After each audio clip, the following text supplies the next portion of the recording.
Alright, what's up, gang? So, last year, I did not get any stimulus money.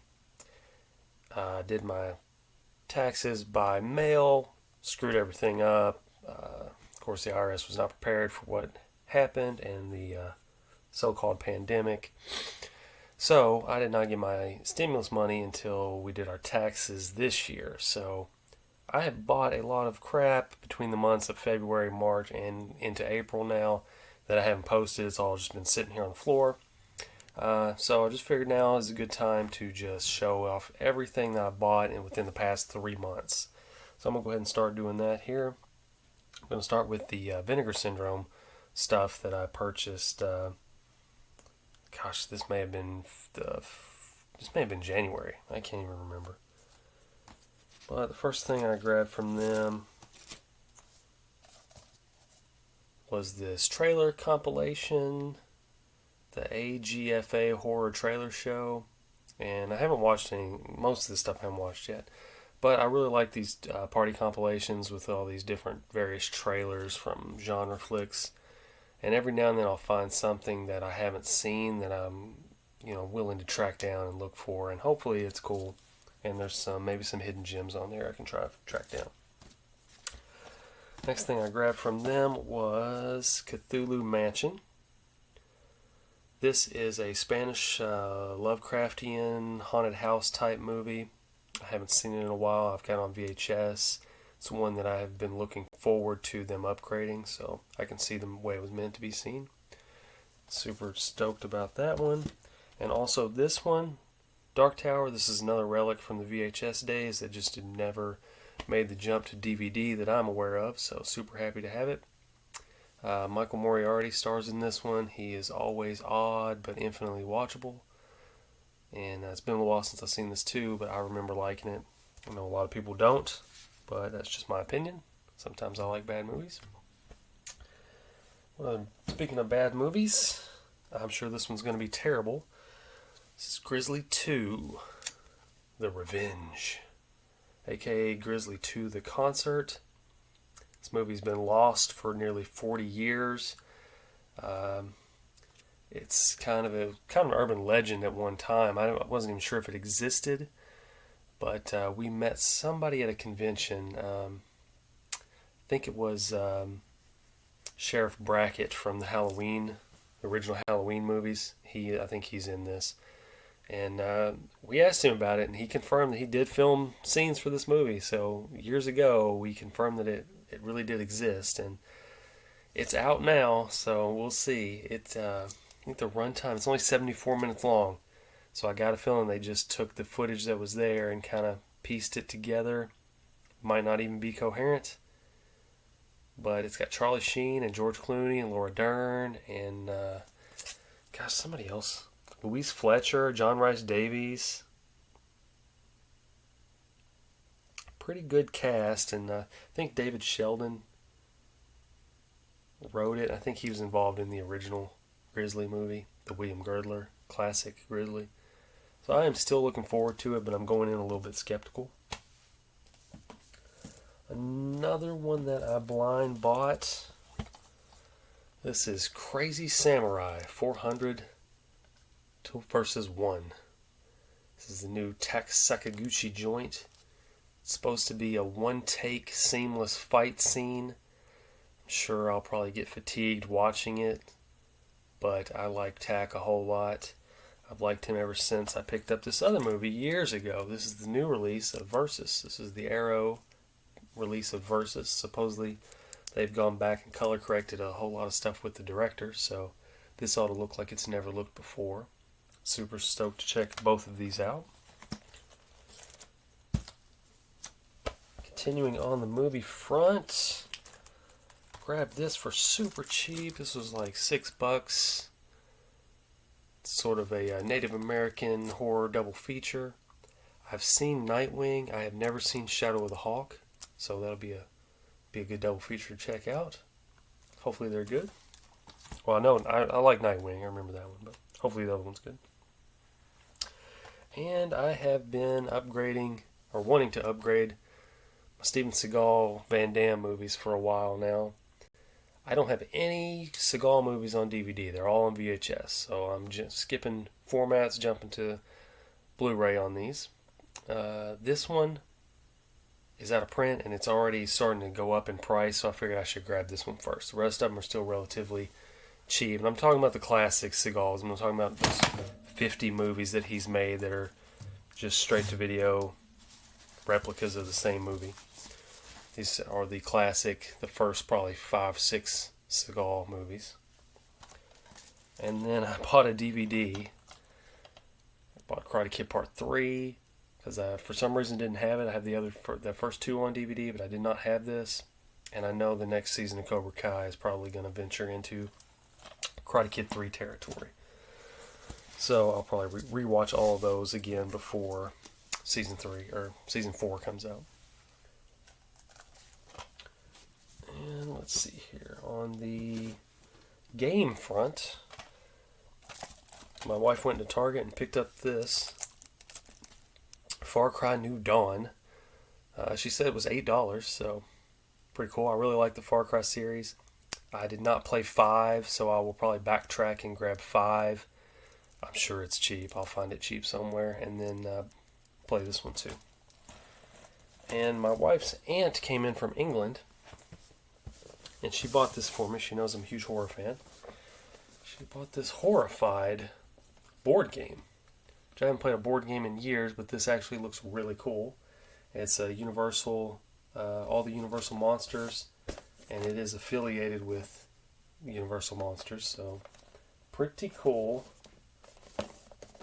Have not played it yet, but it says actually on here 1 to 5 players, so you really don't need anybody to play it, I guess. But good stuff. I really like it.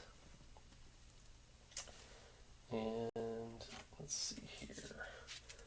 Kind of jump into the toys. I found this guy at a Walmart town up the road from us. This is a Mind Wipe. And I mainly bought it because of this retro packaging. I absolutely adore this old school Transformer packaging. Just 100% reminds me of being a kid and picking these up. I didn't have a lot of Transformers when I was a kid. I was a G.I. Joe. But I still loved looking at these things in the store. And my cousin had a whole bunch of these. So I still played with Transformers. They just weren't mine. So, pretty cool. And then I overpaid for this. I've not been lucky enough to even see these in the store.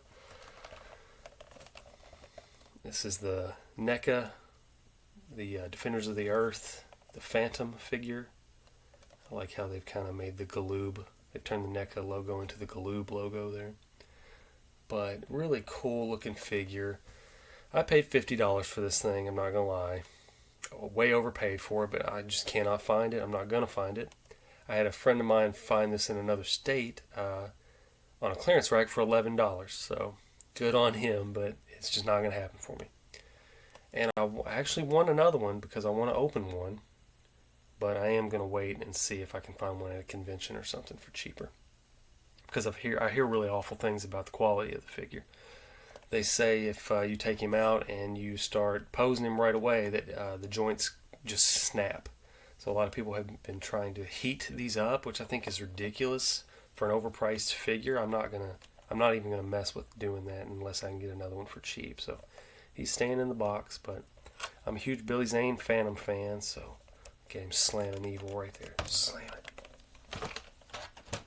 And this guy I picked up yesterday. Went to a comic book shop to pick up all my folder that's been sitting there for a year because I haven't been in a comic book shop all year. And I've been eyeballing this thing, and he's getting kind of harder to find online, and his price is really going up. So they had him for $29, which is pretty much retail on a Diamond Select. And it's the most badass version of the Hulk I've ever seen in a figure. I wanted the Marvel Legends 80th, and the price just kept going up on that thing. And I'm glad that I didn't buy it, because this guy just dwarfs him and just looks so much cooler. It says Immortal Hulk on the side, but this is like the rampaging Hulk from the magazine that I remember reading when I was a kid. And I don't like this artwork on the side. I don't like anytime Hulk has this Mo haircut. It just I don't know. It's stupid. This is Hulk right here, rampaging Hulk. I also don't know why he comes with this cyborg head. I don't know that storyline. If anybody wants to comment that knows about it, they can let me know. But I'm just happy to have this big guy. He's getting opened for sure. And then this came in the mail today. I just recently got all those Fangorias while we were on vacation, and I was looking for an issue 9, and I couldn't find a cheap one, and no one was taking my offers. So I ended up accidentally finding an 8 that was cheap, and it is in just immaculate condition. This thing looks almost brand new. I can't believe the quality on this thing. The whites are still white. It's not yellowed. It's not faded or aged. Just beautiful Lucio Fulci zombie cover on this thing. Really, really excited to have it. I only need 2 more now. I'll have the top 10, first 10 issues of Fangoria. And the last things that I grabbed on the book front here, told you it was a lot of stuff. So in one of my last videos I talked about James Herbert's The Rats, which I really, really dug. Good book. Went to go get the other 2 to complete the trilogy and read them all. And it was cheaper to buy this set than it was to buy the 2 sequels individually. So now I have another copy of The Rats, so I'm not sure what I'm going to do with that. Might do a giveaway, or it might be it might wind up as a belated Christmas present for one of my buddies. But these will probably be my next reads after I finish what I'm reading now, so I can complete this trilogy. And I got a Marvel trade paperback. This is the Avengers, but I didn't buy it for the Avengers. I bought it because it's a Moon Knight story. This is the Age of Khonshu run that Jason Aaron did. Really cool, kind of Moon Knight centric storyline, and I dug it for the most part. It made him kind of a badass, really. More of a, I guess more than just a street level hero. Even though I like him as a street level hero, kind of made him a kind of a big bad villain, honestly, in this. But pretty cool run. Recommend checking it out. And then I grabbed a couple things that I have not read. Grabbed Kingdom Come, DC, by Mark Waid. Mark Waid wrote Irredeemable and Incorruptible, which are 2 of my favorite things I've ever read. So I am really stoked to check this out. And Alex Ross did the artwork, and he's just a legend in the industry. So should be pretty sweet. And the last thing I grabbed was this Manhunter hardback. And this is not the Manhunter that I previously read. That was the 80s Manhunter. And this is, gosh, what year did these come out? I don't know. This was 70s, I think, Manhunter. But it's Archie Goodwin and Walt Simonson. And I guess these appeared in the back of a Batman book, so it's kind of like a backup story. But this is supposed to be really cool. I've heard good things about it. I'm excited to check it out. I've got a lot of stuff to read, a lot of stuff to watch and catch up on. I'm trying to not buy as much stuff until I can get through this stuff, but you know how that goes. Everybody's always doing a sale, so anyway, I think that encompasses everything from February, March, and into early April. So until next time, stay afraid.